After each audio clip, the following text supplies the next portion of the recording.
Hello friends, welcome to physics scholar. Myself Anuj Kushwaha. TGT, PGT और GIC physics के unit 4 optics के lecture number 18 में आप सब लोगों का स्वागत है।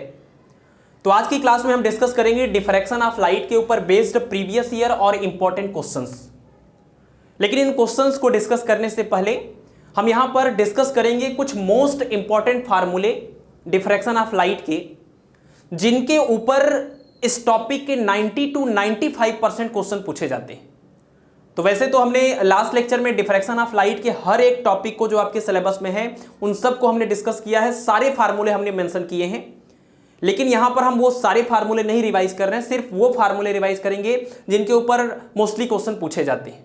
बाकी आपको पढ़ना पूरा पड़ेगा, हर एक फार्मूले को आपको ध्यान रखना पड़ेगा, क्योंकि सवाल क्या आएगा ये किसी को नहीं पता होता है। ठीक है, तो चलिए देख लेते हैं ये कौन कौन से मोस्ट इंपॉर्टेंट फार्मूले हैं जिनको आपको ध्यान रखना है।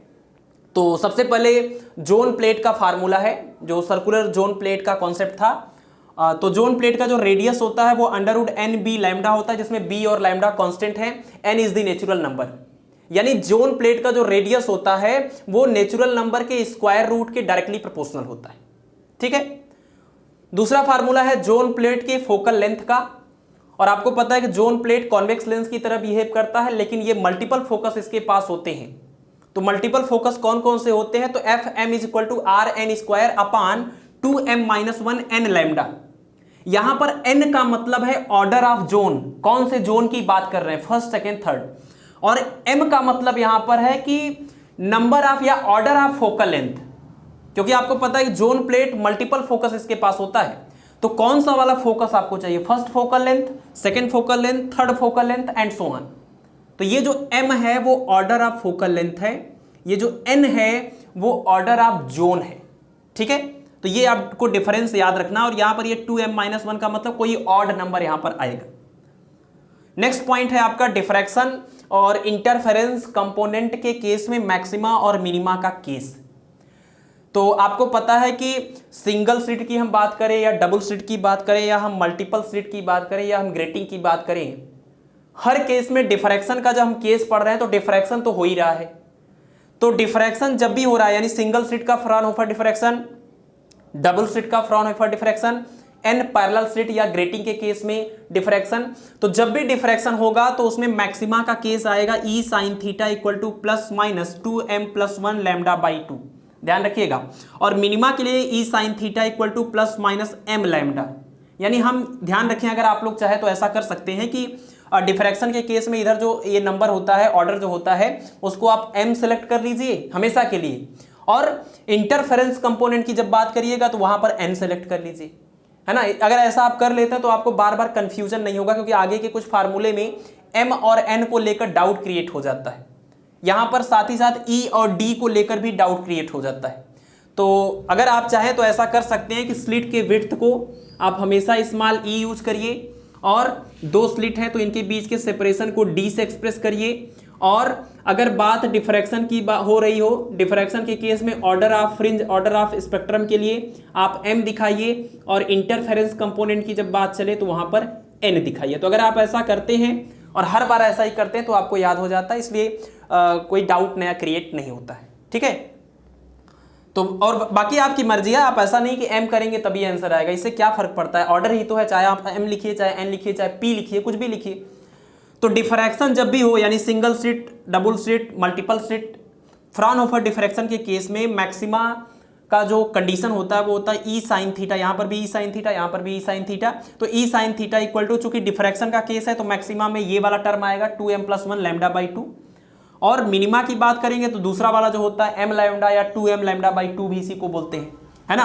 तो m लैम्डा का केस, यानी ये वो चीज है जो इंटरफेरेंस कंपोनेंट में या इंटरफेरेंस में मैक्सिमा का केस देता था, जो डिफ्रैक्शन में मिनिमा का होगा। बस यही आप ध्यान रखिएगा। और यहां पर E sin θ। इसी तरह से आपने देखा, पीछे के लेक्चर में आपने देखा कि जब सिंगल स्लिट डिफ्रैक्शन की हम बात कर रहे थे तो उसमें सिर्फ डिफ्रैक्शन की फेनोमेना हो रही थी और उसके लिए मैक्सिमा मिनिमा का ये कंडीशन था। लेकिन जब हम बात सेकेंड मतलब डबल स्लिट डिफ्रैक्शन या फिर मल्टीपल स्लिट डिफ्रैक्शन या ग्रेटिंग की बात कर रहे थे तो उसमें आपने देखा कि डिफ्रैक्शन भी होता है और इंटरफेरेंस भी होता है। तो जो उसमें डिफ्रैक्शन वाला कंपोनेंट आएगा, यानी सेकंड डबल स्लिट में, मल्टीपल स्लिट में, जो डिफ्रैक्शन वाला कंपोनेंट आएगा वो तो बिल्कुल वैसा ही होगा जैसा सिंगल स्लिट का केस था, तो इसलिए हमने इसको दोबारा नहीं लिखा। लेकिन डबल स्लिट और मल्टीपल स्लिट में जो इंटरफेरेंस कंपोनेंट आता है, उस इंटरफेरेंस कंपोनेंट के लिए मैक्सिमा और मिनिमा की बात करें तो ये कंडीशन होता है E प्लस डी, यानी इंटरफेरेंस में हमेशा E plus D sine theta है ना, और डिफ्रैक्शन में E साइन थीटा। ठीक है, तो E plus D sine theta. अब चूंकि ये इंटरफेरेंस कंपोनेंट की बात करें तो मैक्सिमा के लिए प्लस माइनस एन लैम्डा, और मिनिमा की बात करेंगे तो 2n प्लस 1 लैम्डा बाई 2। और ये इक्वेशन आप याद रखें, इस पूरे इक्वेशन को हम जब एन स्लिट या ग्रेटिंग के लिए इस्तेमाल करते हैं तो इसी को हम बोलेंगे ग्रेटिंग इक्वेशन, है ना। ये मैक्सिमा का केस है, जब डबल स्लिट या एन स्लिट की बात करते हैं तो जो मैक्सिमा, सेकेंडरी मैक्सिमा का जो कंडीशन है वो ये है, E plus D sine theta equal to plus minus N lambda. और इसी इक्वेशन से हम और भी बहुत सारे केस सॉल्व करेंगे। तो एक तो आप ये मिनिमा और मैक्सिमा का कंडीशन डिफ्रैक्शन और इंटरफेरेंस कंपोनेंट के लिए याद रखिए। दूसरा आप देखिए यहाँ पर आपको ये फायदा होगा m और n कंफर्म करने से कि आपको इस फार्मूले में कंफ्यूजन नहीं होगा। नहीं तो क्या होता है ना कि अलग अलग बुक से पढ़ेंगे तो कोई यहाँ पर सिंबल चेंज कर देता है, यहाँ पर n यहाँ पर m लिखा रहेगा, तो फिर वहां पर आप पूरा गड़बड़ हो जाएगा। तो ध्यान रहे ये जो मिसिंग ऑर्डर n है वो किसके साथ का n है, वो इंटरफेरेंस कंपोनेंट के साथ का n है। ठीक है, तो जब देखिए इंटरफेरेंस का ये मैक्सिमा का केस और डिफ्रैक्शन का ये मिनिमा का केस दोनों साथ में जब सेटिस्फाइड होता है कंडीशन, तो कुछ इंटरफेरेंस पैटर्न या इंटरफेरेंस ऑर्डर या फ्रिंजेस या स्पेक्ट्रम गायब हो जाते हैं, जिसको हम मिसिंग ऑर्डर बोलते हैं। ठीक है, तो इंटरफेरेंस का कौन सा ऑर्डर मिस होगा, ये मिसिंग ऑर्डर पता करने का ये फार्मूला है। और ये कब लागू होता है, जब ये दोनों कंडीशन साथ में होल्ड करते हैं, डिफ्रैक्शन का मिनिमा और इंटरफेरेंस का मैक्सिमा दोनों साथ में जब होल्ड करता है तब ऐसा केस आता है। तो आप अगर इसको और इसको आपस में डिवाइड करें, साइन थीटा से sine theta cancel, E upon E plus D is equal to m upon n, और यही n है मिसिंग ऑर्डर। ठीक है, तो मिसिंग ऑर्डर के लिए ये फार्मूला आप याद कर सकते हैं। अगर भूल जाता है तो डिफ्रैक्शन के मिनिमा का केस और इंटरफेरेंस के मैक्सिमा का केस आपस में डिवाइड कर दीजिए, आपको मिल जाएगा। ठीक है, नेक्स्ट पॉइंट है मैक्सिमम ऑर्डर अवेलेबल, मतलब मैक्सिमम ऑर्डर की फ्रिंजेस। यहां पर गायब होने की बात हो रही थी, यहां पर मैक्सिमम अवेलेबल होने की बात हो रही थी। तो मैक्सिमम ऑर्डर अवेलेबल यानी कि इंटरफेरेंस के मैक्सिमम पैटर्न आपको दिखाई दे, मैक्सिमम ऑर्डर दिखाई दे, इसकी क्या कंडीशन होगी। तो आप देखिए ये जो आपका इंटरफेरेंस का केस है, formula E plus D sine theta equal to plus minus N lambda, इसी n की बात हो रही है। अगर ये मैक्सिमम होगा तो कब होगा, तो आप देख रहे हैं इस फार्मूले से n मैक्सिमम तभी होगा जब साइन थीटा का ये पार्ट मैक्सिमम होगा, और साइन थीटा की मैक्सिमम वैल्यू 1 रख देंगे तो आपको मैक्सिमम ऑर्डर अवेलेबल का फार्मूला मिल जाएगा, E प्लस डी अपान में लैम्डा, है ना, E प्लस डी अपान में लैम्डा। तो आपको उस फॉर्म में याद करने से अच्छा है आप ग्रेटिंग का ये जनरल इक्वेशन याद रख लीजिए। इस इक्वेशन को आप यहां पर भी इस्तेमाल कर सकते हैं, इसके साथ यहां पर भी इस्तेमाल कर सकते हैं, और यहां पर भी इस्तेमाल कर सकते हैं जब आप ग्रेटिंग का डिस्पर्सिव पावर निकालेंगे। तो ग्रेटिंग का dispersive power D theta upon d lambda, इसी को आप लैम्डा के रिस्पेक्ट में डिफरेंशिएट कर दीजिएगा तो आपको मिल जाएगा n अपान E plus D cos theta. तो अगर आपको ये भूल जाए कोई दिक्कत नहीं है, आप इस इक्वेशन को हमेशा याद रखिए। तो यहां से आप देखिए कैसे आपका यही फार्मूला कितनी जगहों पर इस्तेमाल हो रहा है। तो आप वो चीज याद रखिए ना जो आपको एग्जाम तक याद रहे, जो आज से 10 दिन 20 दिन 25 दिन बाद भी बिना रिवाइज किए याद हो सके। ऐसी चीज याद ना करिए जो अगले ही दिन दूसरे दिन दूसरा चैप्टर पढ़ने लगे और वो भूल जाए, तो इसको याद करने का कोई फायदा नहीं होगा। तो मेन पॉइंट्स को आप पकड़िए ताकि ये चीजें स्टेबल रहें और अच्छे से याद रहें बहुत दिनों तक। नेक्स्ट यहां पर आता है resolving power of grating. Grating के रिजॉल्विंग पावर का फार्मूला ये जनरल होता है lambda upon d lambda is equal to small n capital n. अब यहां पर देखिए एक कंफ्यूजन हो सकता है, यहां पर भी एन आता है, यहां पर भी एन आता है। तो इसमें स्मॉल एन का मतलब है ऑर्डर ऑफ स्पेक्ट्रम, कौन से स्पेक्ट्रम कौन से फ्रिंज की बात हो रही है, ये स्मॉल एन ऑर्डर बताता है फ्रिंज का। और कैपिटल एन क्या है, तो capital N is the total number of lines या रूलिंग। जैसे मान लीजिए ये आपका ग्रेटिंग है और इसकी ये कुछ चौड़ाई है कुछ विड्थ है और इसमें बहुत सारे ऐसे छोटे छोटे स्लिट्स बने हुए हैं, तो टोटल नंबर ऑफ कितने स्लिट बने हुए, कितनी लाइनें हैं, कितनी रूलिंग हैं, वो total number of ruling on grating लिखना है आपको। तो बहुत सारे बुक में क्या करता है, इस एन की जगह पर लिखता है, कैपिटल एन की जगह पर एन इंटू डी लिखता है। तो वहां पर एन का मतलब क्या होगा, वहां पर एन का मतलब होता है कि पर सेंटीमीटर, 1 सेंटीमीटर लेंथ में नंबर ऑफ रूलिंग और multiplied by total width of the grating. तो अगर आपको 1 सेंटीमीटर में पता है कितनी लाइनें आ रही हैं, तो पूरे 10 सेंटीमीटर में कितनी लाइनें आएंगी कैसे पता चलेगा? तो 1 सेंटीमीटर में जितनी भी लाइनें हैं उसको इसके टोटल विड्थ से मल्टीप्लाई करेंगे। तो इसका मतलब अगर आप ध्यान रखें, अगर आप ये करें कि ये टोटल नंबर ऑफ रूलिंग है तो सिर्फ इतना रहेगा। अगर आप ये करें कि ये पर यूनिट लेंथ में नंबर ऑफ रूलिंग है तो आपको डी से मल्टीप्लाई भी करना पड़ेगा या ई इसके विड्थ से मल्टीप्लाई करना पड़ेगा। ठीक है, तो अगर आप इस तरीके से याद कर रहे हैं तो ये है total number of lines on grating. और थोड़ा कंफ्यूजन और क्रिएट होने वाला है, ग्रेटिंग एलिमेंट या ग्रेटिंग कांस्टेंट होता है ई प्लस डी, यानी ये जो ई प्लस डी है इसी को हम ग्रेटिंग एलिमेंट या ग्रेटिंग कांस्टेंट बोलते हैं। और e plus D is equal to 1/n होता है, लेकिन हमने यहां पर n डैश लिखा है ताकि इस वाले n के साथ कंफ्यूजन ना हो। ये n बताता है कि ग्रेटिंग में कितने टोटल नंबर ऑफ लाइंस हैं, ये n डैश बताता है कि 1 सेंटीमीटर लेंथ में कितने नंबर ऑफ लाइंस हैं। तो नंबर ऑफ लाइंस या number of ruling in 1 centimetre ये है, और यहां पर जो हमने लिखा है वो number of lines, total number of lines in grating है। तो आप चाहे तो इनके बीच में एक रिलेशन डेवलप कर सकते हैं। अगर आपको पता करना है कि total number of lines in grating कितना है, तो अगर आपको 1 सेंटीमीटर में नंबर ऑफ लाइंस पता है और आप इसको मल्टीप्लाई कर देते हैं उसकी विड्थ से, ग्रेटिंग की जो टोटल विड्थ है अगर आप उससे मल्टीप्लाई कर देते हैं, तो चलिए इसके लिए हम W ले लेते हैं, तो आप यहां से ये रिलेशन डेवलप कर सकते हैं। ठीक है, तो ये भी ध्यान रहे आपको, क्योंकि बुक्स में क्या होगा यहाँ पर n डैश नहीं यहाँ पर n मिलेगा आपको। तो हमने n इसलिए ले लिया है क्योंकि हम n यहाँ पर ले चुके थे, तो इसलिए हमने इसको n डैश कर दिया है। तो ये वो फार्मूले हैं जिनके ऊपर डिफ्रैक्शन ऑफ लाइट के 90 to 95% क्वेश्चंस सॉल्व हो जाएंगे। ठीक है, तो इसको आप जल्दी से एक बार नोट कर लीजिए, स्क्रीनशॉट ले लीजिए। तो अब हम देखते हैं कि जो क्वेश्चंस एग्जाम में पूछे गए हैं वो कैसे सिर्फ इतने ही फार्मूले को यूज करते हुए हम मैक्सिमम क्वेश्चन को सॉल्व कर सकते हैं। तो सबसे पहला सवाल है, calculate the distance a beam of light of wavelength 500 nanometre can travel without significant broadening if the aperture is 3 millimetre wide. मतलब कि 3 मिलीमीटर वाइड, 3 मिलीमीटर चौड़े अपर्चर से 500 नैनोमीटर की वेवलेंथ की जब लाइट पास हो तो बिना कोई सिग्निफिकेंट ब्रॉडेनिंग के, अब इसका मतलब अभी आपको समझा रहे हैं, बिना किसी सिग्निफिकेंट ब्रॉडेनिंग के वो ट्रेवल कर सके, तो ऐसा डिस्टेंस आपको बताना है। डिस्टेंस का मतलब ये कि अब आपको ये बताना है कि वो स्क्रीन, इस सिचुएशन को समझिए आपकी, मान लीजिए कि आपके पास यहाँ पर ये स्लिट है और ये स्क्रीन है।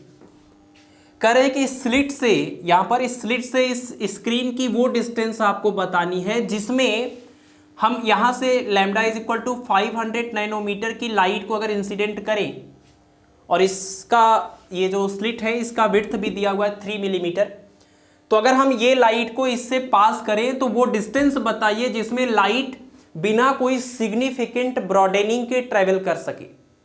अब यहां पर ब्रॉडेनिंग का मतलब क्या है? देखिए, एक कॉन्सेप्ट यहां पर होता है फ्रेस्नल डिस्टेंस का, पहले आप इसको समझ लीजिए, इस सवाल को आप समझ जाएंगे। फ्रेस्नल डिस्टेंस जिसको हम ZF से भी एक्सप्रेस करते हैं, तो जैसा कि आपको पता है कि अगर हम इस सिंगल स्लिट से लाइट को पास करें, इस सिंगल स्लिट से जब हम लाइट को पास करेंगे तो लाइट ऐसे आगे जाएगी और वो अपने पाथ से क्या होती है, थोड़ी ये बेंड हो जाती है इस कॉर्नर पर जाने के बाद, दैट मीन्स इतना ये बेंड हो सकती है ना। तो अगर इस स्लिट से लाइट को पास करते हैं तो इसमें ये जो बेंडिंग होती है, इसमें ये जो बेंडिंग होती है, अगर ये बेंडिंग इस अपर्चर की विड्थ या साइज के इक्वल हो, यानी जिसको हम ये x मानते थे सेंट्रल पॉइंट से ऊपर जितना ये बेंड हुआ होगा, तो अगर ये बेंडिंग x या ब्रॉडेनिंग x इस स्लिट की विड्थ के इक्वल हो, स्लिट की विड्थ को हम अगर d माने, क्योंकि d करके ही फार्मूला दिया रहता है, तो हम सपोज अभी थोड़ी देर के लिए इसको d बोलें अगर, तो कहने का मतलब ये है कि अगर x की वैल्यू ये ब्रॉडेनिंग स्लिट की विड्थ d के इक्वल हो, तो स्लिट और स्क्रीन के बीच का जो डिस्टेंस d होता है, उसी डिस्टेंस d को हम बोलेंगे फ्रेस्नल डिस्टेंस ZF। ठीक है, अगर ब्रॉडेनिंग की वैल्यू स्लिट के विड्थ के इक्वल हो जाए तो स्लिट और स्क्रीन के बीच की डिस्टेंस को हम फ्रेस्नल डिस्टेंस बोलते हैं। इस डिस्टेंस के लिए फार्मूला होता है d²/λ, जहां पर d का मतलब है स्लिट का विड्थ। आप अगर हमेशा e लेकर के चल रहे हैं तो आप इसको e² करके याद कर सकते हैं, बट आपको मोस्टली ये बुक में ऐसे ही मिलेगा d²/λ, ये है फ्रेस्नल डिस्टेंस। और यही वो डिस्टेंस है जिसमें आप ये मानते हैं कि ये जो ब्रॉडेनिंग हुई है वो सिर्फ इतनी हुई है जितना कि स्लिट का विड्थ है। और यही होता है validity of, this is condition for validity of ray optics. इसको ध्यान रखिएगा, ये टॉपिक लास्ट लेक्चर में मिस हुआ था, तो इस न्यूमेरिकल के सारे हम इसको सीख लेंगे। वैलिडिटी ऑफ रे ऑप्टिक्स का मतलब क्या कि जब हम ये मानते हैं कि लाइट का रेक्टिलिनियर प्रोपागेशन होता है, लाइट सीधी रेखा में चलती है नॉर्मली, मतलब सरफेस पर अगर हम यहाँ से लाइट इंसिडेंट करेंगे तो वो नॉर्मली जाकर के इंसिडेंट होगी। इस चीज की वैलिडिटी सिर्फ तब तक है जब इसकी जो बेंडिंग हो या जो इसकी ब्रॉडेनिंग हो वो स्लिट की विड्थ के इक्वल हो। ठीक है, यानी आपका स्क्रीन इस स्लिट से इतना नजदीक हो कि जो ब्रॉडेनिंग हो वो इस स्लिट के विड्थ के इक्वल हो। अगर आप इस स्क्रीन को और पीछे करते जाएंगे, जैसे मान लीजिए ये स्क्रीन यहां से खिसका के आपने यहां पर कर दिया, तो यहां पर जब आप बेंडिंग देखेंगे तो ये ज्यादा होगा, और ये जो बेंडिंग अब है वो इस स्लिट की विड्थ से ज्यादा है। तो ऐसे में आपको रे ऑप्टिक्स का कॉन्सेप्ट छोड़ना पड़ेगा, आपको वेव ऑप्टिक्स पर आना पड़ेगा। ठीक है, तो वैलिडिटी ऑफ रे ऑप्टिक्स कब तक होता है? जब तक स्क्रीन की स्लिट से डिस्टेंस फ्रेस्नल डिस्टेंस के इक्वल होती है। फ्रेस्नल डिस्टेंस क्या होता है? तो जब ब्रॉडेनिंग या बेंडिंग स्लिट विड्थ के इक्वल हो तो स्क्रीन और स्लिट के बीच के डिस्टेंस को ही फ्रेस्नल डिस्टेंस कहते हैं। इसके लिए फार्मूला है डी स्क्वायर अपान लैम्डा, मतलब स्लिट के विड्थ का स्क्वायर और अपान में लाइट का वेवलेंथ। क्लियर है? तो ये कॉन्सेप्ट आप अपने नोट्स में, जहां पर लास्ट लेक्चर में आपने सारा कुछ नोट किया है, वहां पर आप इस पॉइंट को भी नोट कर लीजिए कि वैलिडिटी ऑफ रे ऑप्टिक्स का ये कंडीशन है, और इस कंडीशन में जो डिस्टेंस निकला है उसको बोलते हैं फ्रेस्नल डिस्टेंस। ठीक है, तो अगर आप ये समझ गए हैं तो अब आप सवाल भी समझ गए होंगे। इस सवाल में कह रहे हैं कि बिना किसी सिग्निफिकेंट ब्रॉडेनिंग के, मतलब इतनी ब्रॉडेनिंग ना हो कि उसको कंसीडर करना पड़े। तो आपको पता है कि जब ये फ्रेस्नल डिस्टेंस की बात होती है तो हम इसको कंसीडर नहीं कर सकते हैं, मतलब इसको हम इग्नोर करके चल सकते हैं। रे ऑप्टिक्स अभी भी वैलिड है।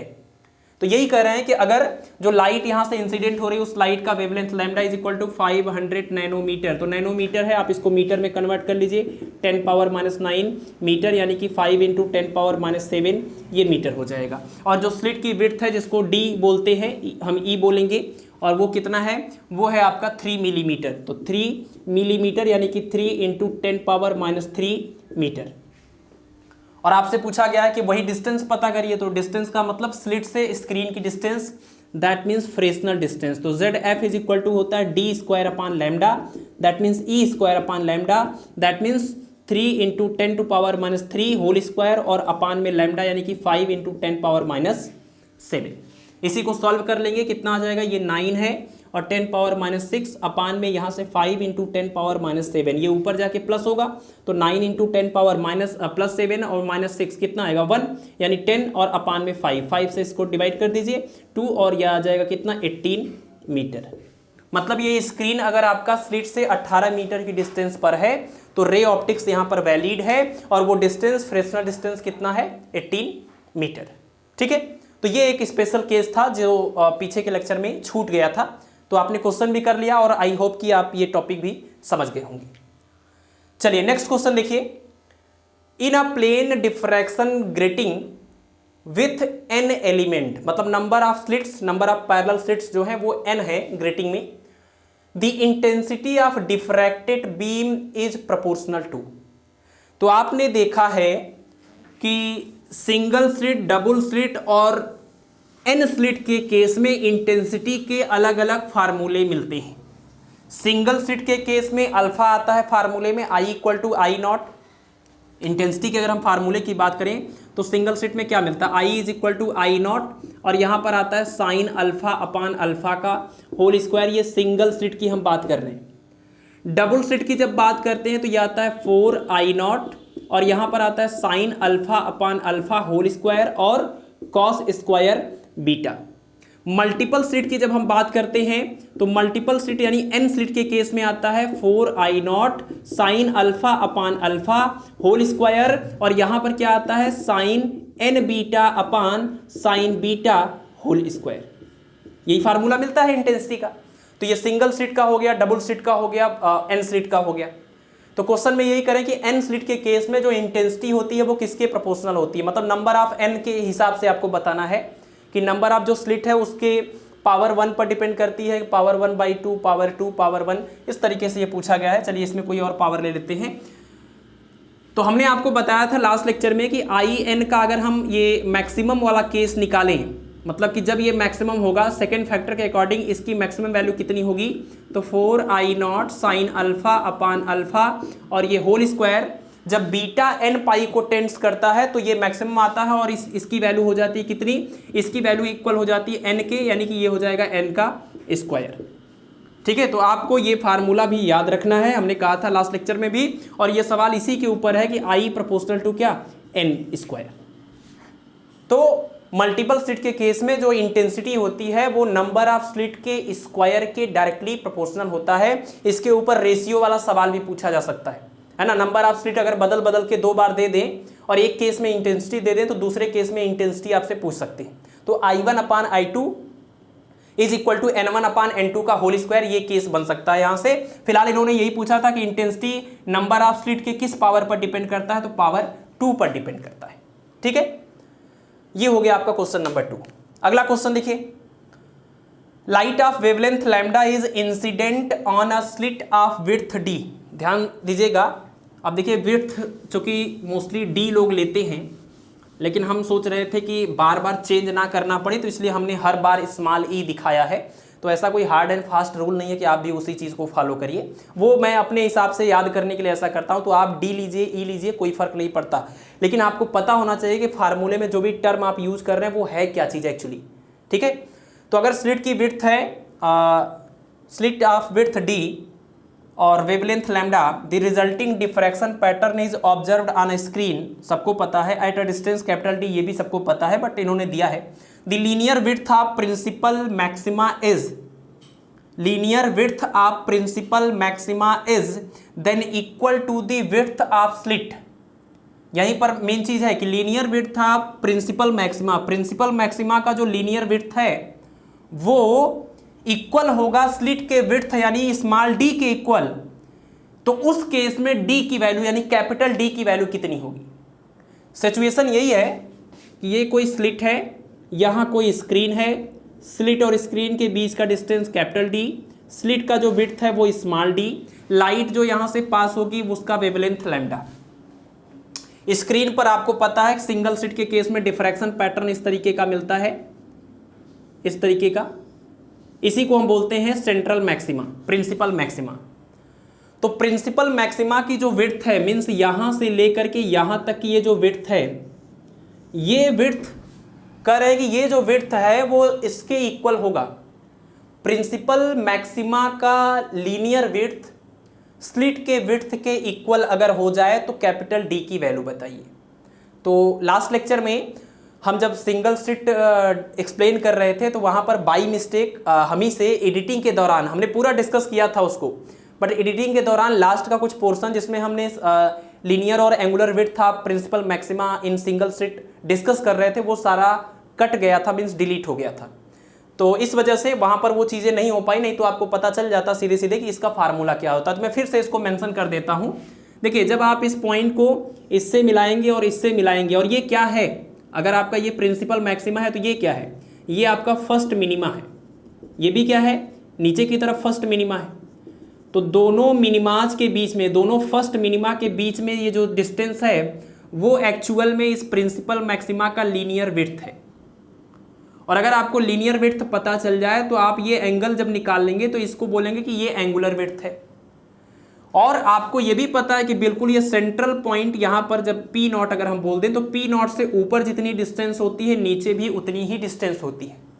मीन्स ऊपर की तरफ जितना एंगल बनता है नीचे भी उतना ही एंगल बनता है। तो अगर हम ये ऊपर वाली डिस्टेंस को x बोल दें तो नीचे की डिस्टेंस भी क्या होगी, x। ऊपर का एंगल थीटा, नीचे का एंगल भी थीटा। तो अगर आपको इस प्रिंसिपल मैक्सिमा का लीनियर विड्थ चाहिए या एंगुलर विड्थ चाहिए तो आपको क्या करना है, मिनिमा का कंडीशन अप्लाई करना है। तो मिनिमा का कंडीशन क्या होता है, E sine theta is equal to M lambda, यही होता है मिनिमा का कंडीशन सिंगल स्लिट डिफ्रैक्शन में। तो E sine theta equal to M lambda, अगर हम ये फर्स्ट मिनिमा के लिए बात कर रहे हैं तो एम की वैल्यू 1 रखेंगे तो साइन थीटा इक्वल टू कितना आ जाएगा, लैम्डा अपान में ई। और ये एंगल बहुत छोटा है होता है, इसीलिए साइन थीटा को हम थीटा के इक्वल कर देंगे। जब एंगल बहुत छोटा होता है तो साइन थीटा और टेन थीटा दोनों थीटा के ही इक्वल हो जाते हैं। और ये बहुत ही छोटा होता है, मतलब ये जो चीज़ें होती है ना, स्लिट का विड्थ और ये जो फ्रिंजेज वगैरह बनती हैं, ये मीटर में या किलोमीटर में नहीं होता, ये मिलीमीटर में रहता है। तो ये बहुत ही कम डिस्टेंस है। तो साइन थीटा को हम थीटा लिख देंगे, ये एंगल बहुत छोटा है, तो यानी theta is equal to lambda upon E. यानी ये थीटा आपने निकाल लिया, दैट मीन्स फर्स्ट मिनिमा का एंगुलर पोजीशन इसी को बोलते हैं, है ना। फर्स्ट मिनिमा का पी नॉट से कितनी डिस्टेंस पर ये फर्स्ट मिनिमा बनेगा, तो इसका मतलब कि एंगुलर पोजीशन आपने पता कर लिया फर्स्ट मिनिमा का। तो ऊपर अगर एंगुलर पोजीशन लैम्डा अपान ई है तो नीचे भी एंगुलर पोजीशन लैम्डा अपान ई। यानी अगर हम ये पूरा 2 थीटा निकाल ले, थीटा हमने निकाल लिया, तो अगर हम पूरा 2 थीटा निकाल लें तो ये हो जाएगा 2 लैम्डा अपान ई, और इसी पूरे 2 थीटा को हम बोलते हैं इस प्रिंसिपल मैक्सिमा का एंगुलर विड्थ। ठीक है, ये है angular width of principal maxima. और एंगुलर विड्थ अगर आपको पता चल गया तो लीनियर विड्थ आप निकाल सकते हैं कैसे, angle is equal to arc upon radius से। एंगल इज इक्वल टू, ये आर्क का काम करेगा, ये रेडियस का काम करेगा, तो angle is equal to arc upon radius, that means 2 theta is equal to arc कितना है ये x प्लस एक्स यानी कि 2x, और अपान में रेडियस यहां से यहां तक की डिस्टेंस लगभग कैपिटल D के इक्वल। तो कुल मिला के आपको मिल जाएगा कि angular width is equal to, आप इसको लिख सकते हैं, ये यही पार्ट कल हम डिस्कस किए थे जो डिलीट हो गया था, इसलिए हमने पूरा हम इसको एक्सप्लेन कर दे रहे हैं। Angular width is equal to linear width upon capital D, ये रिलेशन आप याद कर सकते हैं। और आपको यहां से मिल ही गया है एंगुलर विड्थ का फार्मूला, तो अगर आप इसमें एंगुलर विड्थ रख देते हैं तो आपको लीनियर विड्थ मिल जाएगा। और एक चीज़ यहाँ पर आपको पता है कि यहाँ पर हम फ्राउनहोफर डिफ्रैक्शन में लेंस इस्तेमाल करते हैं। इस लेंस के फोकस पर आपका ये स्क्रीन होता है, और ये जो लेंस होता है वो स्लिट के बहुत ही नज़दीक होता है, that means focal length of this lens is equal to capital D। तो लगभग दोनों आपस में इक्वल होते हैं, इस वजह से हम चाहे तो इस D की जगह पर F भी इस्तेमाल कर सकते हैं। ठीक है, तो एंगुलर विड्थ हमको पता चल गया, तो लीनियर विड्थ हम निकालेंगे क्योंकि हमारा सवाल जो है वो लीनियर विड्थ के ऊपर है। तो प्रिंसिपल मैक्सिमा का linear width is equal to angular width into capital D। F नहीं यूज करेंगे क्वेश्चन में, F के बारे में कुछ नहीं कहा गया, तो हम D लेकर ही चलते हैं। तो linear width of principal maxima का linear width 2x equal to कितना आ जाएगा, तो 2 थीटा इंटू में D, 2 थीटा इंटू में D, और 2 थीटा कितना होता है 2 लैम्डा अपान में E इंटू में D। यहाँ E यूज नहीं कर सकते हैं क्योंकि इस सवाल में इन्होंने कहा है कि जो फ्रिंज का जो स्लिट का विड्थ है उसको D सिंबल दीजिए, तो हम इस E की जगह पर D सिंबल दे रहे हैं। ठीक है, यहाँ पर ये, तो ये है आपका linear width of principal maxima. Single slit के केस में प्रिंसिपल मैक्सिमा का लीनियर विड्थ आपको मिल गया। क्वेश्चन में कह रहे हैं कि लीनियर विड्थ जब स्लिट के विड्थ के इक्वल होता है तो कैपिटल D की वैल्यू कितनी होगी। तो आप देखिए, इसको आप नोट कर लीजिए, हम इसको हटा देते हैं यहाँ से, सवाल के ऊपर आते हैं। ठीक है, चलिए हो गया, स्क्रीनशॉट ले लीजिए जल्दी से। अब अगर आपको लीनियर विड्थ पता है तो एंगुलर विड्थ देखिए क्या आ जाएगा, सॉरी कंडीशन क्या आ जाएगा। तो लीनियर विड्थ यानी कि 2 लैम्डा अपान D इंटू में कैपिटल D, ये हुआ linear width of principal maxima. According to question इसको स्लिट के विड्थ के इक्वल करना है, तो कैपिटल D की वैल्यू कितनी आएगी, तो यहाँ से आप निकाल लीजिए, capital D is equal to D into D करेंगे D स्क्वायर, और अपान में क्या हो जाएगा 2 लैम्डा।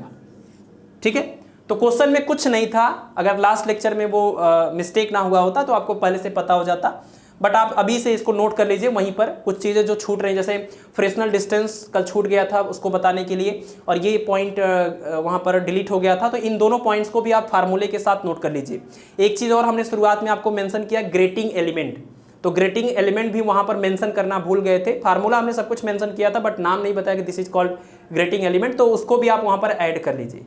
तो जो भी चीज़ें थियरी के दौरान मिस हो जाती हैं वो हम न्यूमेरिकल जब करते हैं ना, तो वो पॉइंट सामने आता है, तब ये लगता है कि हाँ ये तो कल बताया नहीं गया था, तो आप उसको साथ में ऐड करते जाएं। और एक बार आप देखेंगे ना, इस तरह से करते करते आपके पास इतना प्रॉपर नोट्स तैयार हो जाएगा कि एग्जाम में आने वाले हर एक सवाल से लेकर कुछ ना कुछ आपको की पॉइंट पता रहेगा कि इस तरह के सवाल में इस तरीके से करना होता है।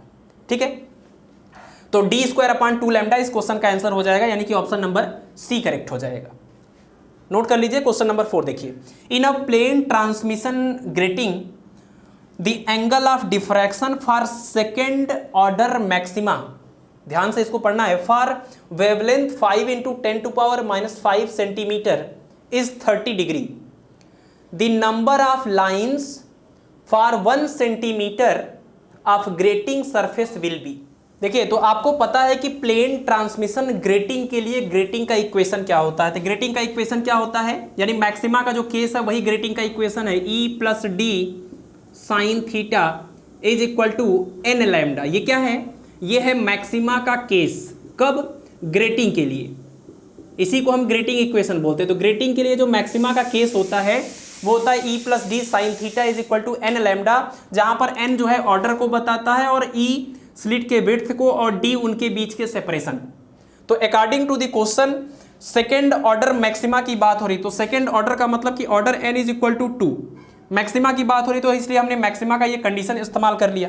और लाइट का जो वेवलेंथ है वो दिया हुआ है, यानी lambda is equal to 5 × 10⁻⁵ centimetre, इसको आप 5 × 10⁻⁷ मीटर लिख सकते हैं, सेंटीमीटर की जगह पर 10⁻⁻2 मीटर लिखेंगे तो -7 हो जाएगा। और एंगल ऑफ डिफ्रैक्शन थीटा कितना है, 30 डिग्री। ठीक है, तो आपको बताना है कि 1 सेंटीमीटर में कितनी लाइनें होंगी, number of lines in 1 centimetre. और number of lines in 1 centimetre को हम क्या बोलते हैं, इसको हम n डैश से एक्सप्रेस करते थे, E + D is equal to 1/n dash, इसी को हम बोलते हैं ग्रेटिंग एलिमेंट, ग्रेटिंग एलिमेंट। तो हमसे ग्रेटिंग एलिमेंट न पूछ करके, यानी 1/n डैश न पूछ करके हमसे ये n डैश पूछा है, that means number of lines in 1 centimetre. तो 1 सेंटीमीटर में जितने नंबर ऑफ लाइन्स होते हैं ग्रेटिंग के ऊपर, जैसे ये ग्रेटिंग है आपका, तो इस ग्रेटिंग में 1 सेंटीमीटर पर कितनी लाइनें हैं, वो लाइनें इस n डैश से हमको मिलता है, दैट इज इक्वल टू 1 कर सकते हैं अगर यहाँ से करें तो 1/E + D। तो सबसे पहले हम E + D निकाल लें, ग्रेटिंग एलिमेंट निकाल लें, फिर हम n डैश भी निकाल लेंगे।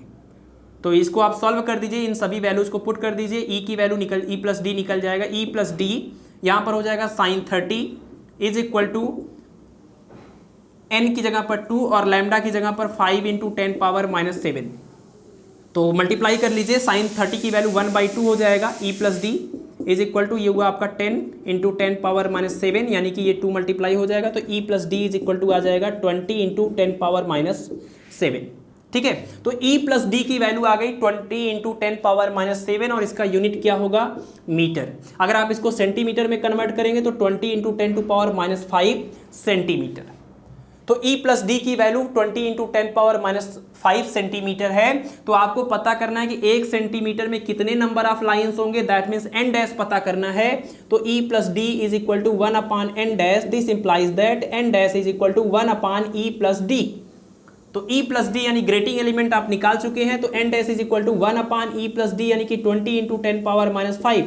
ये ऊपर जाके क्या हो जाएगा, 10 पावर प्लस में 5 और ये 1/20। सॉल्व कर लीजिए, 10 पावर 5 को आप क्या लिख सकते हैं, इसको आप लिख सकते हैं 10 पावर 3 × 100, और 100 ये है और ये 5 आ जाएगा, तो कितना हो जाएगा 5 × 10 पावर 3, दैट मीन्स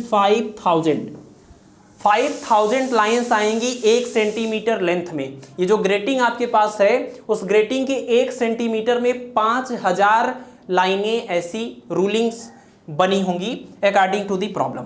ठीक है, तो इसका ऑप्शन नंबर डी करेक्ट हो जाएगा। तो बहुत ही ध्यान से इस फार्मूले को आप इस्तेमाल करना सीख लीजिए। E + D sin theta is equal to n lambda, ये ग्रेटिंग के लिए या डबल स्लिट के लिए मैक्सिमा का केस है, इसी को हम ग्रेटिंग इक्वेशन भी बोलते हैं। और ये E + D को हम ग्रेटिंग एलिमेंट बोलेंगे जो 1/n डैश के इक्वल होगा। n डैश का यहाँ पर मतलब होगा पर यूनिट लेंथ, यानी 1 सेंटीमीटर लेंथ में कितने नंबर ऑफ लाइन्स हैं। ठीक है, तो क्वेश्चन नंबर 4 हो गया है। अब देखते हैं क्वेश्चन नंबर 5। क्वेश्चन नंबर 5 में गिवन है, what is radius of first half period zone in a zone plate behaving like a convex lens of focal length 60 centimetre for light of wavelength 600 angstrom. Zone plate में जो Jones बनते हैं, जो half period Jones या circles बनते हैं, आपको बताना है कि उस जोन का रेडियस कितना होगा जो 60 सेंटीमीटर फोकल लेंथ वाले कॉन्वेक्स लेंस की तरह बिहेव करता है for light of wavelength 6000 angstrom, यानी 6000 एंगस्ट्रॉम की जब लाइट इंसिडेंट होती है जिस जोन प्लेट पर, तो अगर वो 60 सेंटीमीटर वाले कॉन्वेक्स 60 सेंटीमीटर फोकल लेंथ वाले कॉन्वेक्स लेंस की तरह बिहेव करता है, तो आपको बताना है उस जोन प्लेट का रेडियस क्या है। तो अब देखिए जोन प्लेट के रेडियस के लिए आप फार्मूला जानते हैं, मतलब जो जोन्स होते हैं जोन प्लेट के अंदर उनके फोकल लेंथ का formula FN is equal to focal length और रेडियस के बीच का ये रिलेशन भी तो है, RN square upon 2m-1 n lambda. ठीक है, दूसरा फार्मूला रेडियस के लिए क्या होता है, R equal to √NB lambda. अब इस सवाल में अगर आप देखिए दूसरे वाले फार्मूले को देखेंगे तो रेडियस ऑफ जोन आप नहीं निकाल पाएंगे, क्योंकि आपको लैम्डा तो पता है, चलिए n के बारे में भी अभी पता कर लेंगे, लेकिन b जो है, b आपको नहीं पता है कि किस पॉइंट पर आप इंटेंसिटी निकाल रहे थे, आपका जो जोन प्लेट था वो कितनी डिस्टेंस पर था, ये नहीं पता है आपको। तो आपको फोकल लेंथ और रेडियस का ये रिलेशन यूज करना पड़ेगा। और यहां पर देखिए ऑर्डर ऑफ जोन आपको दिया हुआ है, सॉरी यहां पर ये दिया हुआ है what is the radius of first half period zone, तो जोन का ऑर्डर दिया हुआ है, that means order of zone का मतलब ये n, ये n क्या होता है, ये ऑर्डर ऑफ जोन होता है। और ये जो m होता है, m is the order of focal length. कौन सा फोकल लेंथ आपको फाइंड आउट करना है, फर्स्ट की, सेकेंड की, थर्ड, क्योंकि जोन प्लेट जो होता है उसका जो जोन होता है वो मल्टीपल फोकस उसके पास होते हैं। तो आपको पता है जब कुछ भी नहीं बोला जाता है कहीं पर भी, तो एकदम सिंपलेस्ट केस होता है, दैट मीन्स m की वैल्यू 1 अंडरस्टूड है यहाँ पर। तो क्वेश्चन में नहीं बोला गया है कि फर्स्ट ऑर्डर फोकल लेंथ, इसलिए m की वैल्यू आपको खुद से सेलेक्ट करनी है। ये जब m आप यहाँ रख देंगे तो यहाँ पर ये जनरल जो सबसे सिंपलेस्ट फार्मूला बन जाएगा वो हो जाएगा RN स्क्वायर अपान n लैम्डा, यानी फर्स्ट फोकल लेंथ की अगर हम बात करें तो उसके लिए ये फार्मूला बन जाएगा। और ऑर्डर ऑफ जोन आपको दिया है ना, ये ऑर्डर ऑफ जोन है और ये ऑर्डर ऑफ फोकल लेंथ है। तो ऑर्डर ऑफ जोन अगर 1 है, लैम्डा भी आपको गिवन है, तो आप रेडियस निकाल सकते हैं क्योंकि फोकल लेंथ भी गिवन है। तो ऐसा करते हैं, सबसे पहले सारी यूनिट को सेम उस यूनिट में कन्वर्ट कर लेते हैं। फोकल लेंथ कितना, 60 सेंटीमीटर। तो 60 सेंटीमीटर का मतलब ये कि चलिए इसको हम मीटर में लिख दें, तो 60 × 10⁻² मीटर हो जाएगा। और जो वेवलेंथ है लैम्डा वो है आपका 6000 एंगस्ट्रॉम, तो इसको हम लिख सकते हैं 6000 × 10⁻10 मीटर, यानी कि 6 × 10⁻7 मीटर। तो f और लैम्डा आपने लिख लिया, n की वैल्यू यहाँ पर इस क्वेश्चन के अकॉर्डिंग 1 है, इसको पूरा कर दीजिए। तो RN इक्वल टू आ जाएगा f × n × लैम्डा, यहाँ पर रखेंगे 60 × 10⁻² इंटू यहाँ लैम्डा की जगह पर 6 × 10⁻7, कितना आ जाएगा, ये हुआ 360 × 10⁻9। इसको अगर इसके साथ लिख दें तो 36 × 10⁻8, यानी कि RN square is equal to 36 × 10⁻8 metre square, क्योंकि RN डिस्टेंस है ना, तो डिस्टेंस का स्क्वायर है तो मीटर का स्क्वायर, क्योंकि ये यूनिट हमने मीटर में कन्वर्ट किया था तो मीटर का स्क्वायर आएगा।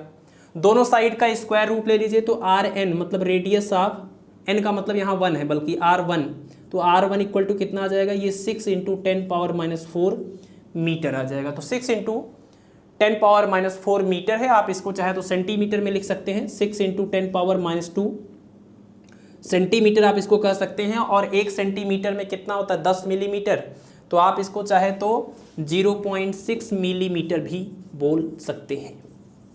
ठीक है, तो जोन प्लेट का अगर आपको रेडियस निकालना है, फोकल लेंथ गिवन है, तो ये जनरल फार्मूला है। कुछ भी नहीं बोला गया है तो ऑर्डर ऑफ फोकल लेंथ आपको 1 सेलेक्ट कर लेना है। और ऑर्डर ऑफ जोन क्वेश्चन में दिया था n की वैल्यू 1, लैम्डा और f की सेम यूनिट आप यहां पर इस्तेमाल करेंगे। अगर दोनों सेंटीमीटर में होता तब भी ठीक था, दोनों मीटर में होता तब भी ठीक था, उसी अकॉर्डिंग आपके RN का यूनिट आ जाएगा। ठीक है, क्वेश्चन नंबर 5 था ये आपका। क्वेश्चन नंबर 6 देखिए, The Fraunhofer single slit diffraction, the screen is placed at 2 meter distance। Single slit diffraction की बात हो रही है, फ्रॉनहोफर डिफ्रैक्शन, और जो स्क्रीन है वो आपका स्लिट से 2 मीटर की डिस्टेंस पर है। If the slit width is 0.2 millimetre and the first minima lie 5 millimetre on either side of the central maxima. तो आपको पता है, इसको आप नोट कर लीजिए, आपको पता है कि सिंगल स्लिट फ्रॉनहोफर डिफ्रैक्शन के केस में बीच में आपको मिलता है सेंट्रल मैक्सिमा और उसके दोनों तरफ आपको फिर मिनिमा मिलते हैं। उसके बाद फिर आपको सेकेंडरी मैक्सिमा मिलते हैं, फिर मिनिमा मिलते हैं। तो आपने इस डायग्राम से, इंटेंसिटी के डायग्राम से देखा है, अभी हमने एक क्वेश्चन में डिस्कस भी किया कि इस स्क्रीन पर यहाँ पर आपको मिलता है सेंट्रल मैक्सिमा इस पॉइंट पर, और यहाँ पर आपको मिलता है ये फर्स्ट मिनिमा है आपका, और ये इधर भी आपका ये फर्स्ट मिनिमा है। तो क्वेश्चन में यही बोल रहे हैं कि सेंट्रल पॉइंट से, यानी ये सेंट्रल मैक्सिमा का ये जो पोजीशन है, यहाँ से दोनों साइड कितनी डिस्टेंस पर आपको मिनिमा मिल रहा है, तो 5 मिलीमीटर की डिस्टेंस पर सेंट्रल मैक्सिमा के दोनों तरफ, आइदर साइड मतलब दोनों तरफ 5 मिलीमीटर की डिस्टेंस पर फर्स्ट मिनिमा लाई करता है। तो यानी ये जो x होता है, या फिर नीचे की तरफ कहें, ये x कितना है 5 मिलीमीटर। तो इधर भी 5, इधर भी 5। और जो यहाँ पर स्लिट है, उस स्लिट का विड्थ कितना है, तो स्लिट का विड्थ d कहें या फिर e कहें, वो है 0.2 मिलीमीटर। और क्या दिया हुआ है, डिस्टेंस ऑफ स्क्रीन का स्लिट से डिस्टेंस यानी कैपिटल D कितना है 2 मीटर। ठीक है, आपको फाइंड आउट करना है लैम्डा की वैल्यू। तो आपको देखिए यहाँ पर मिनिमा के लिए अगर हम बात करें, मिनिमा का पोजीशन हमको पता है, तो मिनिमा के लिए फार्मूला होता है E sine theta is equal to M lambda. ये है मिनिमा का कंडीशन सिंगल स्लिट डिफ्रैक्शन के केस में। और इसमें आपको क्या क्या गिवन है, देखिए थीटा की वैल्यू तो नहीं गिवन है, बट आप क्या कर सकते हैं कि साइन थीटा को बहुत मतलब स्मॉल जब लेंगे तो साइन थीटा को थीटा के इक्वल करेंगे, तो थीटा इज इक्वल टू कितना आ जाएगा। और ऑर्डर की अगर बात करें तो फर्स्ट मिनिमा की बात हो रही तो m की वैल्यू 1 हो जाएगी, है ना, फर्स्ट ऑर्डर है। तो यहाँ पर क्या मिलेगा, theta is equal to lambda upon में ई मतलब स्लिट का विड्थ। लैम्डा कितना है, तो लैम्डा तो फाइंड आउट करना है। अच्छा, अब यहाँ से एक चीज़ आप देखिए, theta is equal to lambda upon E में जो थीटा है वो फर्स्ट मिनिमा का एंगुलर पोजीशन है, फर्स्ट मिनिमा का एंगुलर पोजीशन है। यहाँ से ये जो एंगल बनेगा यही एंगल है थीटा। तो अगर आपको फर्स्ट मिनिमा का सेंट्रल मैक्सिमा से एंगुलर पोजीशन पता है तो लीनियर पोजीशन भी आप निकाल सकते हैं, और लीनियर पोजीशन की वैल्यू आपको गिवन है। मीन्स आपको एंगुलर पोजीशन से लीनियर पोजीशन का फार्मूला बनाना है और उस लीनियर पोजीशन की जगह पर 5 मिलीमीटर रख देना है। तो देख लीजिए, ये एंगल है, ये आर्क है और ये रेडियस है। तो एंगल इज इक्वल टू होता है आर्क अपान में रेडियस, यानी x अपान में कैपिटल D। लेकिन ध्यान रहे कि x की वो यूनिट हम रखेंगे मतलब सबकी यूनिट सेम रखना है। तो फिलहाल हम इसको अगर x अपान D कर दें तो ये हो गया लैम्डा अपान में E, यानी लैम्डा इज इक्वल टू बन जाएगा EX अपान कैपिटल D। E की वैल्यू, x की वैल्यू और D की वैल्यू आप सेम यूनिट में रख दीजिए, आपको लैम्डा की वैल्यू मिल जाएगी। तो E की जो वैल्यू है यानी स्लिट का जो विड्थ है वो है 0.2 मिलीमीटर। तो आप इसको जब मीटर में लिखेंगे तो 0.2 और मिलीमीटर को मीटर में कन्वर्ट करेंगे तो कितना आ जाएगा, 1 मीटर में 100 सेंटीमीटर, 1 सेंटीमीटर में 10 मिलीमीटर, मतलब 1000 वाला रिलेशन है। तो 10⁻³ ये मीटर आ जाएगा। ठीक है, ये E की वैल्यू हो गई। x की बात करें 5 मिलीमीटर है तो ये भी हो जाएगा 5 × 10⁻³ मीटर। D की बात करें, D मतलब ये सेपरेशन, ये पहले से मीटर में है तो कुछ करने की जरूरत नहीं है, आप यहाँ पर वैल्यू पुट कर दीजिए। E की वैल्यू कितनी है, E is 0.2 × 10⁻³ and x is 5 × 10⁻³ और अपान में capital D is equal to 2। तो ये 0.2 है और ये 2 है, तो 0.2 और 2 इसका मतलब ये 10 गुना है, यहाँ पर 10 आ जाएगा। और ये हो जाएगा आपका 5 यानी 5 और उसके बाद 10 पावर यहाँ से माइनस में 6 और अपान में कितना है, ये आपका अपान में है ये 10। तो इससे जब हम डिवाइड कर देंगे तो 2 आ जाएगा और 5 2 ज़ा 10, ठीक है ना, और 10⁻⁻6। तो यानी ये हम ऊपर ले जाएं तो 0.5 × 10⁻⁻6 आ जाएगा, जिसको हम 5 × 10⁻⁻7 बोल सकते हैं मीटर में।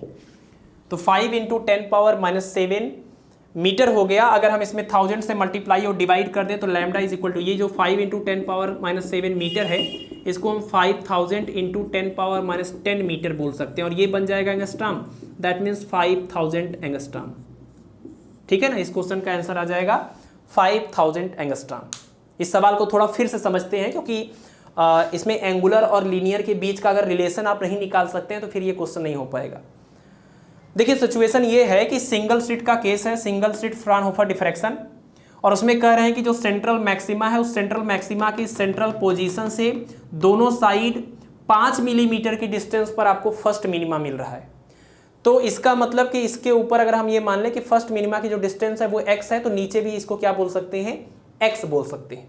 ठीक है, यानी फर्स्ट मिनिमा का linear position from central maxima आपको पता है, सेंट्रल मैक्सिमा से फर्स्ट मिनिमा का लीनियर पोजीशन आपको पता है, लेकिन जो फार्मूला होता है ये मिनिमा के लिए, सिंगल स्लिट में मिनिमा के लिए जो कंडीशन होता है, E sine theta equal to M lambda, यहां से हम जब साइन थीटा को थीटा के इक्वल करेंगे तो थीटा का मतलब ये है कि फर्स्ट मिनिमा का एंगुलर पोजीशन।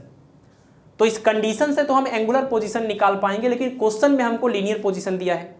तो इसके बाद हम डेवलप करेंगे एंगुलर और लीनियर पोजीशन के बीच का रिलेशन। तो ये थीटा आपका एंगुलर पोजीशन है, ये आपका लीनियर पोजीशन है। Angle is equal to arc upon radius के according theta is equal to X upon capital D बन जाएगा। तो थीटा की जगह पर अगर हम एक्स अपान कैपिटल डी रख दें, और ये लैम्डा अपान ई था, एम की वैल्यू हमने 1 रख दी थी फॉर फर्स्ट ऑर्डर मिनिमा, तो यहां से हमको लैम्डा के लिए रिजल्ट मिल जाएगा ई एक्स अपान में कैपिटल डी। ई और एक्स और डी इन सब को अगर हम सेम यूनिट में रख दें तो हमको लैम्डा यानी वेवलेंथ मिल जाएगा। तो ई क्वेश्चन में दिया था स्लिट का विड्थ मिलीमीटर, तो उसको मीटर में कन्वर्ट किया। एक्स जो पोजीशन दिया था 5 मिलीमीटर, उसको भी मीटर में कन्वर्ट किया, और डी पहले से मीटर में था, उसको रख के पूरा सॉल्व कर देंगे, कितना आ जाएगा 5000 एंगस्ट्रॉम। ठीक है ना, चलिए नोट कर लीजिए। अगला क्वेश्चन है question number 7, find the missing order for a double slit Fraunhofer diffraction pattern if the slit width are 0.16 millimeter and they are 0.8 millimeter apart। देखिए इस क्वेश्चन को कैसे सॉल्व करेंगे। अगर आप डायग्राम को समझते हैं, जैसा कि पिछले लेक्चर में हमने मेंशन भी किया है, सिंगल स्लिट, डबल स्लिट और ग्रेटिंग, सबके लिए अगर आप डायग्राम वगैरह समझ रहे हैं ना, तो उसी डायग्राम के रेफरेंस में हम यहाँ पर चीज़ों को एक्सप्लेन करते हैं, तो आपको जल्दी से आप उससे कनेक्ट हो पाएंगे, आपको चीज़ें समझ में आएंगी। नहीं तो आपको, अगर आपने डायग्राम को नहीं देखा, सिर्फ आप फार्मूले में जी रहे हैं कि फार्मूला हमको याद है और क्वेश्चन कर लेंगे, तो फिर ये सिचुएशन आपको कैसे समझ में आएगी कि एंगुलर पोजीशन या लीनियर पोजीशन के बीच का रिलेशन कैसे डेवलप किया जाता है। ठीक है, तो फाइंड द मिसिंग ऑर्डर, यानी ये मिसिंग ऑर्डर का क्वेश्चन है और डबल स्लिट डिफ्रैक्शन की बात चल रही है। तो डबल स्लिट और मल्टीपल जो स्लिट का केस होता है उसी में मिसिंग ऑर्डर का केस मिलता है। तो diffraction pattern, if the slit width are, slit का जो विड्थ है, ये डबल स्लिट है, तो स्लिट का जो विड्थ जिसको हम स्मॉल ई से एक्सप्रेस करते हैं, तो ये small E is equal to 0.16 millimetre. उसके बाद दिया हुआ and they are 0.8 millimetre apart, मतलब दोनों स्लिट के बीच का ये जो सेपरेशन है जिसको हम डी बोलते थे वो है 0.8 मिलीमीटर। तो स्लिट का विड्थ दिया है और इन दोनों स्लिट के बीच का सेपरेशन दिया हुआ है 0.8 मिलीमीटर। आपको मिसिंग ऑर्डर ढूंढना है। तो मिसिंग ऑर्डर के लिए हमने आपको फार्मूला बताया है कि इंटरफेरेंस का मैक्सिमा का केस देख लीजिए, E plus D sine theta is equal to plus minus N lambda, और डिफ्रैक्शन के मिनिमा का केस देख लीजिए, E sine theta is equal to plus minus M lambda. दोनों जब एक साथ होल्ड करते हैं, दोनों को आपस में डिवाइड करिए, तो यहां से ई अपान में E plus D is equal to M upon में एन। इसमें मिसिंग ऑर्डर कौन है, इसमें यही है आपका मिसिंग ऑर्डर, मिसिंग स्पेक्ट्रा।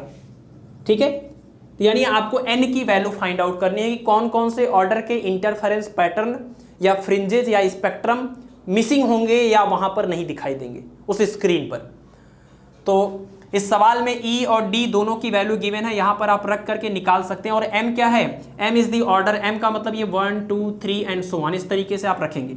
ठीक है, कि कौन से ऑर्डर के लिए आप पता करना चाहते हैं। तो ई और डी की वैल्यू आप रख लीजिए यहां से। तो ई यानी कि 0.16 और डी यानी कि दोनों का सम करेंगे कितना आ जाएगा, ये 0.8 का मतलब 0 है, 80 90 96 यानी 0.96 is equal to M upon में एन। और ये अगर डेसिमल हम ऊपर नीचे 100 से मल्टीप्लाई कर दें तो ये 16, ये 96 और डिवाइड करेंगे 6 टाइम्स आ जाएगा। That means N equal to आएगा 6m, एन इक्वल टू आएगा 6m और m की वैल्यू 1 2 3 4 एंड सो ऑन रखेंगे तो n इक्वल टू कितना, जब इसको 1 रखेंगे तो आएगा 6, 2 रखेंगे तो आएगा 12, 3 रखेंगे तो आएगा 18 और 4 रखेंगे तो 24 एंड सो ऑन। यानी कौन से ऑर्डर के पैटर्न मिस होंगे, मिसिंग ऑर्डर कौन कौन से हैं, तो 6 नंबर 12 नंबर, 18 नंबर, 24 नंबर, ये लोग मिसिंग ऑर्डर हैं। ये लोग आपको उस स्क्रीन पर ये पैटर्न, इस ऑर्डर के पैटर्न नहीं दिखाई देंगे। ठीक है, तो मिसिंग ऑर्डर का ये जनरल फार्मूला है जिसमें n की वैल्यू 1 2 3 एंड सो ऑन रखेंगे और n is the missing order. Note कर लीजिए क्वेश्चन नंबर 7। अगला क्वेश्चन है question number 8। A plane grating has 6000 lines per centimetre, मतलब 1 सेंटीमीटर में 6000 लाइन है। ठीक है, रूल्ड ऑन 15 सेंटीमीटर विड्थ, मतलब 15 सेंटीमीटर चौड़ाई है टोटल, 1 सेंटीमीटर में 6000 लाइनें हैं, तो 15 सेंटीमीटर में टोटल कितनी है वो तो हम पता कर लेंगे। The resolving power of grating in first order is, तो फर्स्ट ऑर्डर के लिए ग्रेटिंग का रिजॉल्विंग पावर बताना है। देखिए फर्स्ट ऑर्डर के लिए ग्रेटिंग का रिजॉल्विंग पावर बताना है, मतलब ऑर्डर आपको पता है, ऑर्डर ऑफ ग्रेटिंग, और रिजॉल्विंग पावर का भी फार्मूला पता है। Resolving power of grating is equal to lambda upon D lambda is equal to small N upon capital N, जहां पर एन का मतलब ऑर्डर ऑफ ग्रेटिंग और कैपिटल एन का मतलब है टोटल, ध्यान रखिए, total number of lines, total number of lines on grating या total number of ruling on grating. तो यहां पर जो आपको 6000 दिया हुआ ये क्या है, ये 1 सेंटीमीटर पर सेंटीमीटर, 1 सेंटीमीटर में 6000 लाइन है, तो टोटल कितनी लाइनें होंगी। तो अगर हमको ये पता हो कि टोटल विड्थ कितना है तो हम बता सकते हैं। तो टोटल 15 सेंटीमीटर चौड़ाई है उस ग्रेटिंग का, जिस ग्रेटिंग की बात चल रही है यहां पर बना देते हैं, जिसकी बात चल रही है उस ग्रेटिंग की जो चौड़ाई है टोटल वो है 15 सेंटीमीटर, और 1 सेंटीमीटर में ऐसी ऐसी कितनी लाइनें हैं, तो 1 सेंटीमीटर में 6000 लाइनें हैं, 15 सेंटीमीटर में कितनी लाइनें होंगी, यानी total number of lines capital N is equal to 15 गुणे 1 सेंटीमीटर में कितनी 6000, कितना हो जाएगा, ये हो जाएगा 90 और उसके बाद 3 और 0। ये है total number of lines on the grating.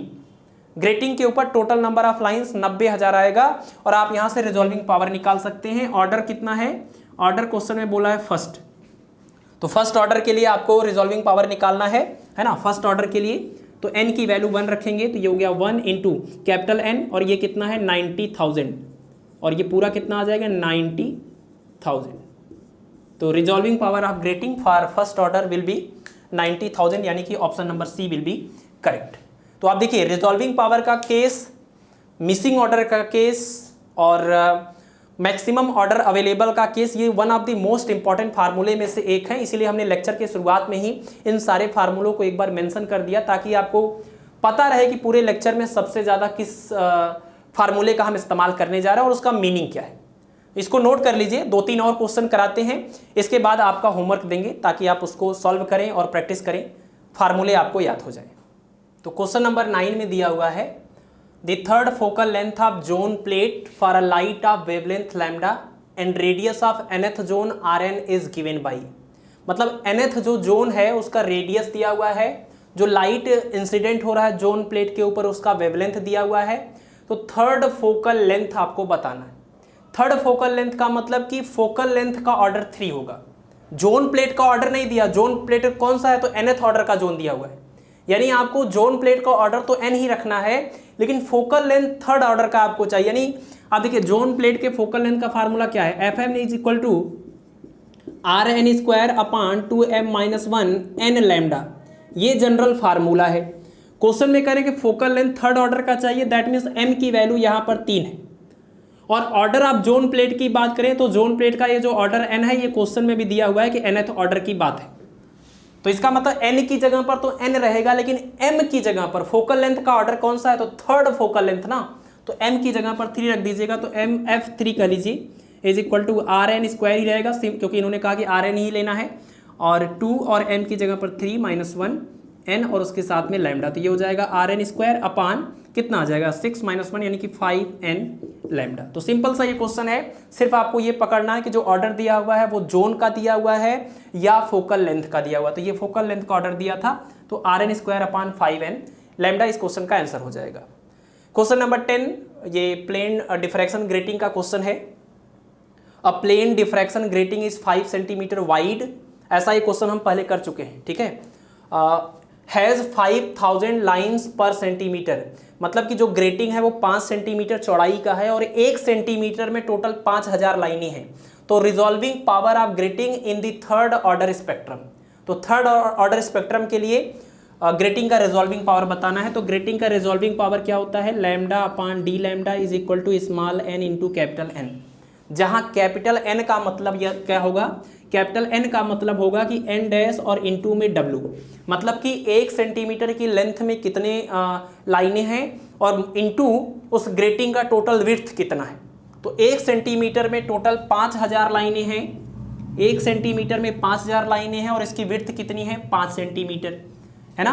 तो यानी 5000 लाइंस पर सेंटीमीटर इंटू 5 कर देंगे तो टोटल नंबर ऑफ लाइंस मिल जाएगा, ये हुआ 25,000 लाइंस आ जाएंगी इस प्लेन डिफ्रैक्शन ग्रेटिंग में। तो टोटल नंबर ऑफ लाइंस अगर मिल गया तो वहां n की जगह कैपिटल N की जगह पर रखेंगे, स्मॉल n की जगह पर ऑर्डर ऑफ जोन या ऑर्डर ऑफ स्पेक्ट्रम का जो थर्ड ऑर्डर स्पेक्ट्रम है तो स्मॉल n की जगह पर 3, तो 3 इंटू यहाँ पर 25,000 कितना हो जाएगा 75,000, ठीक है। तो ये हो जाएगा resolving power of plane diffraction grating, last option correct है।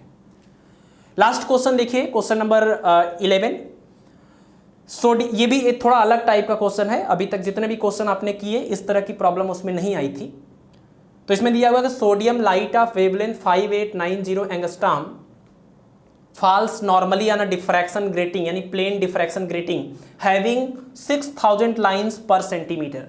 अब ध्यान रखिए कई बार ऐसा होता है कि क्वेश्चन में ये जो नंबर ऑफ लाइंस है वो पर सेंटीमीटर देने की बजाय पर इंच बोलता है। तो जब पर इंच बोलेगा तो आपको क्या करना है, जैसे मान लीजिए आपको दिया हुआ कि 6000 लाइनें कहां पर हैं 1 इंच में, तो 6000 लाइनें अगर 1 इंच में हैं तो 1 इंच का मतलब क्या 2.54 सेंटीमीटर, यानी 2.54 सेंटीमीटर में 6000 लाइनें हैं। तो 1 सेंटीमीटर में आप यहां से निकालेंगे 1 सेंटीमीटर में कितनी लाइनें होंगी, तो 6000 और डिवाइडेड बाई 2.54, तो यहां से अब आपको मिलेगा 1 सेंटीमीटर में नंबर ऑफ लाइंस। तो अगर सीधे सीधे 1 सेंटीमीटर में ही नंबर ऑफ लाइंस दिया है तब तो आसान है सवाल। अगर इंच देता है तो आप ये लैंग्वेज पढ़ते टाइम थोड़ा केयरफुल रहेंगे, सेंटीमीटर है या इंच है या कुछ और है। मोस्टली आपको सेंटीमीटर या फिर इंच, यही दो आपको देता है। तो जब इंच देगा तो पहले आप यहां से निकालेंगे और उसके बाद फिर टोटल नंबर ऑफ रूलिंग या टोटल नंबर ऑफ लाइंस निकालेंगे। तो 1 सेंटीमीटर में अगर 6000 लाइनें हैं और टोटल विड्थ इसका दिया होगा, एक क्वेश्चन 1 मिनट यहां पर पढ़ लेते हैं। अच्छा, 1 सेंटीमीटर में सिर्फ लाइनें दिया हुआ है, आपको टोटल विड्थ भी नहीं दिया हुआ है। तो 1 सेंटीमीटर में टोटल नंबर ऑफ लाइन को हम एन डैश से एक्सप्रेस करते हैं, यही है हमारा 1 सेंटीमीटर में number of lines N dash 6000। और आपको ये भी पता है E plus D is equal to होता है 1 अपॉन एन डैश, जिसको हम ग्रेटिंग एलिमेंट बोलते हैं। तो अगर एन डैश पता है तो ग्रेटिंग एलिमेंट निकल जाएगा 1 अपॉन 6000, ठीक है। और नंबर ऑफ ऑर्डर पूछा गया है कि नंबर ऑफ ऑर्डर विजिबल मतलब कि मैक्सिमम पॉसिबल ऑर्डर पूछा गया, कितने ऑर्डर तक की फ्रिंजेज आपको दिखाई देंगी। तो कितने ऑर्डर तक की फ्रिंजेज दिखाई देंगी, यानी एन की मैक्सिमम वैल्यू पूछी जा रही है। और लाइट का वेवलेंथ है 5890, lambda is equal to 5890 angstrom. तो मैक्सिमम ऑर्डर पॉसिबल का फार्मूला आपको पता है। मैक्सिमम ऑर्डर पॉसिबल के लिए आप ग्रेटिंग का इक्वेशन इस्तेमाल करेंगे, जो मैक्सिमा के लिए फार्मूला होता है। मैक्सिमा के लिए फार्मूला होता है E plus D sine theta is equal to N lambda, ये है ग्रेटिंग इक्वेशन। और मैक्सिमम नंबर ऑफ ऑर्डर आपको चाहिए यानी एन मैक्सिमम चाहिए, तो ये साइन थीटा भी मैक्सिमम होना चाहिए। साइन थीटा मैक्सिमम आप जानते हैं 1 होता है, थीटा इक्वल टू 90 के लिए। यहां पर अगर रख देंगे तो आपको एन मैक्सिमम मिल जाएगा, N maximum is equal to E plus D और अपान में लैम्डा। तो E प्लस डी आपको सीधे सीधे तो नहीं दिया है, लेकिन एन डैश की हेल्प से आप E प्लस डी यानी ग्रेटिंग एलिमेंट निकाल सकते हैं। यह है आपका grating element E plus D. तो E प्लस डी की जगह पर हम 1 अपान एन डैश रखेंगे, यानी 1 अपान 6000 रखेंगे। तो ये 1 अपान 6000 और लैम्डा की जगह पर लिखेंगे 5890 और ये एंगस्ट्रॉम में है ना लैम्डा, तो इस लैम्डा को हमको कन्वर्ट करना पड़ेगा 5890 इंटू, और एक चीज़ और यहाँ पर देखिए ये सेंटीमीटर में दिया हुआ है ना पर सेंटीमीटर, तो हम एंगस्ट्रॉम ये जो लेंथ है ना इसको हम किस में रखेंगे, इसको भी हम सेंटीमीटर में रखेंगे। तो ये 10 पावर माइनस 10 मीटर, लेकिन सेंटीमीटर में 5890 इंटू ये कितना हो जाएगा 10 पावर माइनस 8 सेंटीमीटर, क्योंकि 10 पावर 2 से मल्टीप्लाई कर देंगे, 1 metre equal to 10 power 2 centimetre, तो ये 10 पावर माइनस 8 हो जाएगा। तो यहाँ पर रख देंगे 10 पावर माइनस 8 और ये 10 पावर 8 ऊपर जाएगा, तो आपको मिलेगा 10 पावर 8 अपान ये 600 इंटू 5890।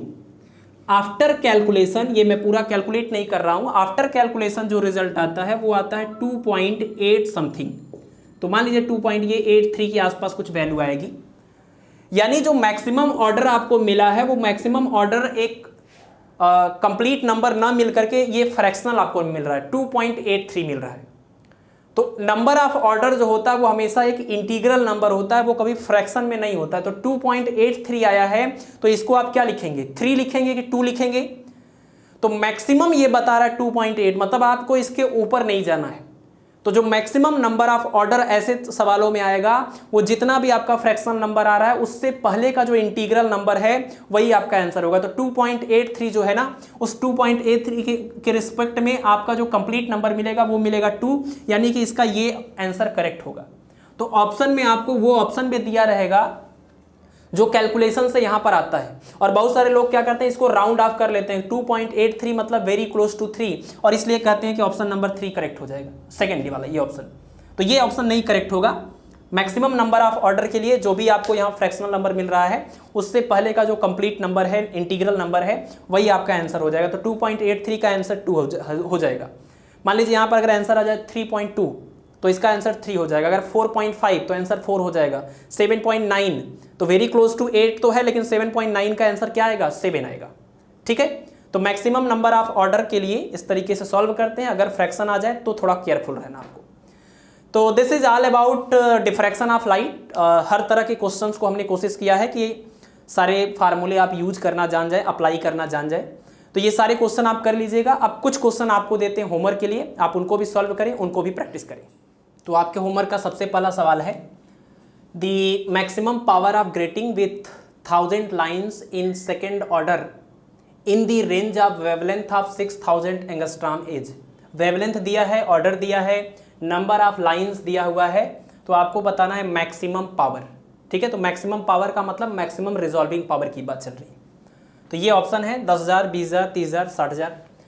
क्वेश्चन नंबर 2 है कि slit of width small E is illuminated by white light the first minimum या minima for red light.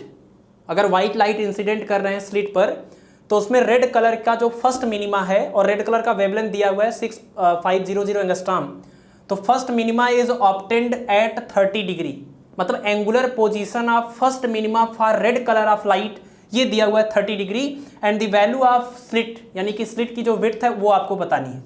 Option देख लीजिएगा, ये एंगस्ट्रॉम में है, मिलीमीटर में है, माइक्रोमीटर में है, सेंटीमीटर में है। यूनिट सबके चेंज है। ये 32, 50 है, 6.5 10⁻⁻4 है, 1.3 है, 2.6 × 10⁻⁴ है। अगला क्वेश्चन है question number 3, a diffraction grating has 20,000 lines पर इंच। जैसा हम पीछे आपको बता रहे थे, इंच में और सेंटीमीटर दोनों में अक्सर देता रहता है। तो इंच में दिया हुआ है कि 1 इंच में 20,000 लाइन है उस ग्रेटिंग में, और लैम्डा 6000 एंगस्ट्रॉम है। तो highest order that can be seen यानी मैक्सिमम पॉसिबल ऑर्डर आपको बताना है। 1, 2, 3, 4 इसके ऑप्शन है। और लास्ट क्वेश्चन है स्कैटरिंग का, ये क्वेश्चन है कि ratio of light intensity scattered by 2 colours of wavelength 4000 angstrom and 6000 angstrom is. 4000 angstrom और 6000 एंगस्ट्रॉम की जो लाइट जा रही थी किसी पर्टिकुलर मीडियम से, तो जो इनका स्कैटरिंग होगा उस स्कैटर्ड लाइट की इंटेंसिटी का रेशियो आपको बताना है। ठीक है, और ऑप्शन है 1, 2, 5, 7, मतलब 1:1, 2:1, 5:1 एंड 7:1। तो ये 4 सवाल हैं आपकी प्रैक्टिस के लिए, आप इसको भी सॉल्व कर लीजिएगा। आई होप कि डिफ्रैक्शन से रिलेटेड जितने भी डाउट्स होंगे वो आपके क्लियर हो गए होंगे। अब आप मैक्सिमम क्वेश्चंस को खुद से सॉल्व कर पाएंगे। तो आप लोग पढ़ाई करते रहें और स्वास्थ्य का भी ध्यान रखें। अब मिलेंगे हम आपसे नेक्स्ट लेक्चर में, और टॉपिक होगा हमारा polarisation of light. Thank you.